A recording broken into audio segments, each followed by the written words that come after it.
Oi, human-like episodic memory for infinite context LLMs. Very cool paper today.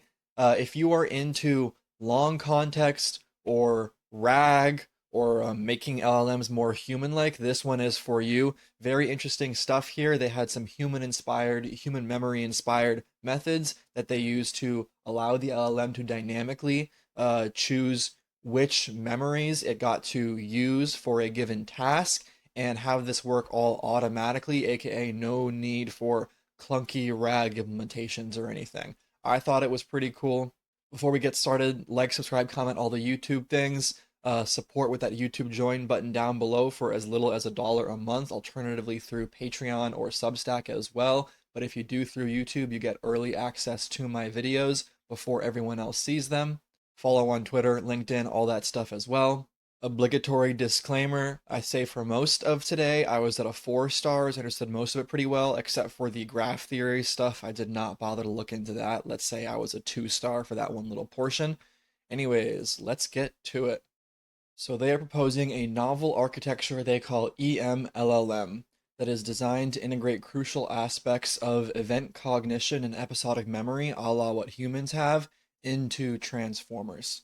What they are doing here is that they are taking the total sequence of tokens shown to the transformer and segmenting it into individual memory units, each of which is kind of analogous to a separate episodic memory. And the boundaries between these events are determined at first based off the level of surprise of the model during inference, and then further refined to maximize cohesion and separate memory pieces in such a way as to improve performance. And that refinement process involves math you would traditionally see in terms of graph theory type papers.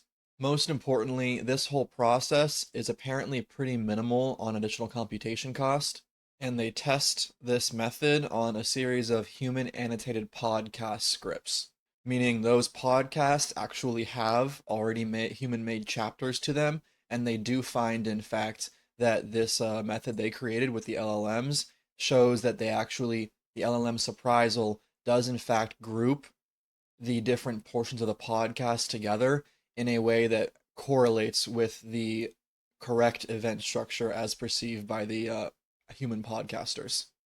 Furthermore, this method outperforms state-of-the-art model InfLLM on the long bench benchmark, with an overall average improvement across tasks of 4.3% and a 33% improvement on one of the specific tasks.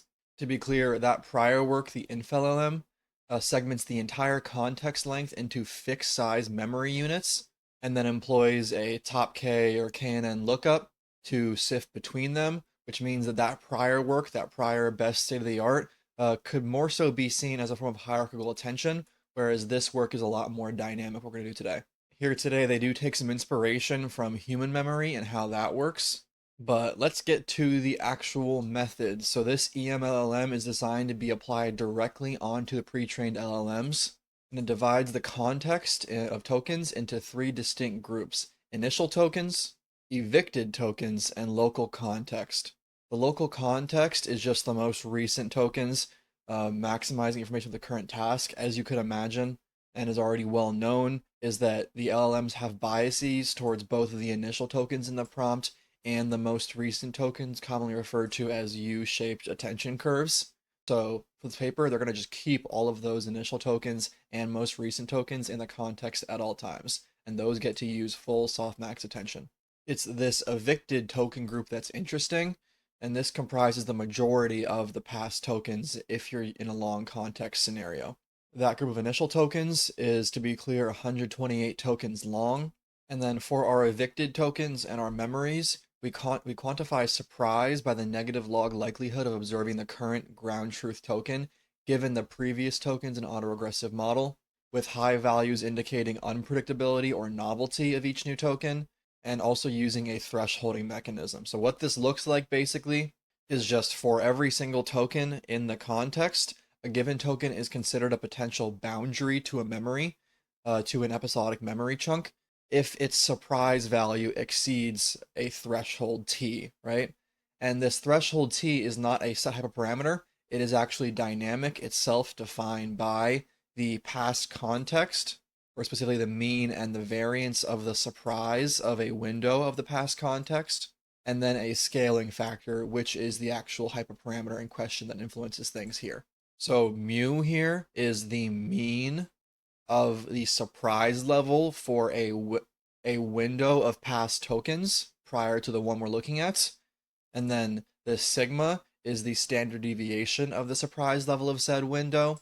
Gamma is a hyperparameter scaling the standard distribution we care about. And when you look at those together, we add them and it ends up setting our actual running threshold t. If the t is too high, we will identify very few event boundaries, especially if the local context contains few surprising tokens. Conversely, a low t results in frequent boundary identification. Using a moving window ensures that t adapts to contextual shifts, minimizing the need for manual tuning. Meaning, some documents just have very low surprisal and some have very high surprisal, and you have to tune this t to the actual document, hence why it's not just a solid number they chose, it is a value that changes given the moving window of the most recent moving window of tokens. Now, this surprise-based segmentation is a good initial estimate of event boundaries, but that's not everything, right? They make the key observation that the utility of elements within a given event during memory recall depends on their likelihood of being utilized by the current query, right? Therefore, they theorize that memory recall will be most efficient with high intra-event similarity, meaning high similarity between all of the pieces of things happening within a given memory, while maintaining low inter-event similarity, meaning we don't want two separate memories that are very similar to each other. In theory, our memories should probably be pretty different from each other if they're going to be useful. So they create this boundary refinement step, which looks to optimize the math version of that expressed in English objective. And of course, this is where you get into graph clustering and metrics to express that refinement process in a graph theoretic manner. I'm not going to get too far into all of the math for this part of the step. I just wasn't very interested in it. If you are more knowledgeable about graph stuff and want to get into it, go ahead. But just as a base, what they actually use to start everything with this graph based step, this graph clustering based step, is they treat the similarity matrix between all keys of an attention head within the local context window as an adjacency matrix, meaning they're just checking the similarity between all tokens within that local most recent context window using dot product similarity. And then they start with that as their initial graph and further refine it with all of the aforementioned graph theoretic whatever loss functions that I am not going to get into here. But they establish a metric function according to all those aforementioned ideals of how memories should be structured and create a metric to quantify them, and then they adjust the boundaries of said memories based off that metric, ensuring the final segmentation, for one thing, captures points of high surprise, aka the first step, and number two, optimizes for coherent information grouping, not just random, nonsensical, weirdly clustered information grouping. There is a modest computational overhead here. If you want, read more to figure out the actual complexity. But they did, in fact, find that there were significant performance gains in downstream tasks. Now, how does memory retrieval actually work during inference? First, from the given set of events as defined earlier, we retrieve k of these events using a KNN search based on dot product similarity between the current query and the representative tokens of each event. When they say current query, my impression is they mean just the most recent tokens query vector in the attention mechanism. Could be wrong here. And then when they say a representative token of each event, that means they are not taking from these event boundaries, these clusters of tokens from the past context. They are not taking all of those embeddings and pooling them, combining them in some way. Rather, they're just grabbing the most influential, most representative single token from each one of those events and comparing those to the current query. So almost like there is one defining word, one defining token in each event, and they are hoping that is enough to represent that event in terms of relevance to the current query. And we refer to this list of those representative tokens, those keys, as the similarity buffer. So instead of in our context viewing the entire context of all tokens, first we break up that entire context. Remember, ignoring the initial 128 tokens and the most recent 128 tokens. That middle part, we first break them up into memories, and then for each memory we break them up into, we grab the most relevant token from it, and we still include that most relevant token in our context. That's called a similarity buffer. So if you have 1,000 tokens in that middle range, and those get turned into 10 different memories of 100 tokens each, you grab the most important token from each one of those memories and you include it in the actual context, meaning our context length now looks like 128 initial tokens, 10 similarity buffer, most representative keys from the memories, and then our 128 most recent tokens. Even going past that, the second stage of our retrieval process introduces another buffer, which we refer to as the contiguity buffer, designed to maintain temporal context. When an event is retrieved, aka when paying attention to one of those 10 representative keys and saying, oh, this is the one that's actually useful, or these are the two memories that are actually useful, when one of those events are then retrieved, brought from the dead tokens back into the context length, what they do here with a contiguity buffer is they also add to the context its neighboring events within plus or minus n positions in the original sequence. So when they grab a memory, they don't just grab the memory itself, they actually grab some surrounding tokens before and after to kind of maintain the temporal relationship and any relevant context that it lies within, which is super important for the LLM's induction heads. If you don't know what those are, I have videos on in the past. I believe it was Neil Nanda or Anthropic or both that discovered those, and they have to do with. Actually, I'm gonna just skip past it, but look at my past videos or Anthropic or Neil Nanda papers for those. And they have this queue type structure, meaning that as a new thing comes in, a new memory gets comes in and used, then an old memory gets pushed out, allowing for a natural decay of the actual relevant information. They do set a total number of events to be always added into the context window, which they label as K and is composed of the contiguity buffer, the similarity buffer, and then I guess this is a +2 for some reason. Maybe they're special tokens, not quite sure about that. Okay, let's get to results. So InfLLM is, at the time of this writing, the state-of-the-art model. And this paper here beats InfLLM in all tasks. New state-of-the-art, right? And with one task in particular called passage retrieval, having a huge improvement, 33%. And what this task does is it requires the model to identify the original paragraph from a summary. So it kind of makes sense that this retrieval mechanism would work with that. Here we have results compared to InfLLM, and this is not just the EMLLM architecture. We also have ablations here labeled by these letters.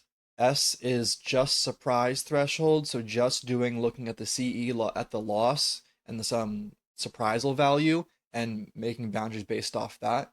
SM is using our surprise thresholds and then adding in the refinement with modularity, aka all that graph theory math and that extra metric and loss that I did not get into at all. S plus C is the surprise threshold plus the contiguity buffer, so they still do only the first easiest way of defining memories, and then they add those before and after the memory context, the contiguity buffer. And then finally, SM plus C, the full method, surprise threshold plus the graph theory, added metric to our memories, and the contiguity buffer. Interestingly, it is not a very clear all three things together win for a fact. It's actually pretty evenly distributed across the different ablations as to what is doing well and how well. But when you look at the average, all three components together do perform the best. And the fact that certain tasks still appear to benefit more from either surprise only, refinement, or contiguity is an interesting result. This is likely due to the nature of the tasks and the varying importance of contiguity across these tasks. Rewinding here to look at this graph, the actual episodic attention, this breakup into memories that we're seeing, is not across the entire LLM's context. Not every single token gets put into a memory. In InfLLM, that does happen. Every single token gets put into a memory, and InfLLM doesn't like split them up intelligently. It just breaks them into equal sized chunks. Whereas here, We are specifically looking at the pieces that show high surprisal value, aka this higher values for a period of time up on the y-axis here, right? And we see four different memories broken up into they just labeled them with colors, purple, blue, orange, and green, right? And then within each of those memories, some specific token gets chosen as the most representative of that memory, and that's what gets used when querying to bring in the actual memory. I love this method just because the alternative oftentimes is like RAG or something to bring up relevant information, and it's just wild to actually force the model to write out a command or something to state what it wants to be brought up. This just seems like a very intelligent, dynamic, uh, fluid process for allowing the LLM to call upon specific pieces without wasting inference on the LLM's reasoning as to what it wants to bring up and then writing out a little RAG command or something. But this instead just intelligently brings up the most relevant information according to what is likely to be useful. They do try and legitimize this further by making appeals to human psychology. Apparently, humans also segment continuous experience into discrete events based on prediction errors or moments of surprise. And they say future work should probably focus on more sophisticated segmentation or clustering algorithms, all that graph theory stuff that could improve performance here. And also, it'd be interesting to test this out, doing it by layer for each layer of the transformer, or even by head maybe, rather than just using one single context across all layers and heads. And this is probably super useful for model-based reinforcement learning and continual learning, the ability to use not just use much longer context lengths, but actually remove information that is not very useful for the given task at hand is so cool. Yeah, I hope y'all enjoyed this one. I'm kind of tempted to write the code of it myself. It seems pretty cool. As far as I know, they have not published the code to it. I could be wrong there, though. Good work coming out of Huawei right here. This is, I guess, a combination of London. Oh, I thought it was a China paper because of Huawei, but apparently it is actually Huawei's London-based lab or something. Anyways, like, subscribe, comment, all the YouTube things. If you want to support me financially, if you're a big fan, I'd appreciate it so much. Hit that join button down below, or you can optionally choose Patreon instead. If you support through YouTube, though, you will get access to my videos ahead of time when I actually record them, as opposed to when they get scheduled to go up, which can be anywhere from a day or two to a month early. And no matter where you support, YouTube, Patreon, Substack, doesn't matter. You will get a Discord role with exclusive emoji and turning your name a different color in the Discord, your username. Follow on Twitter, LinkedIn, all that stuff. And yeah, end the video.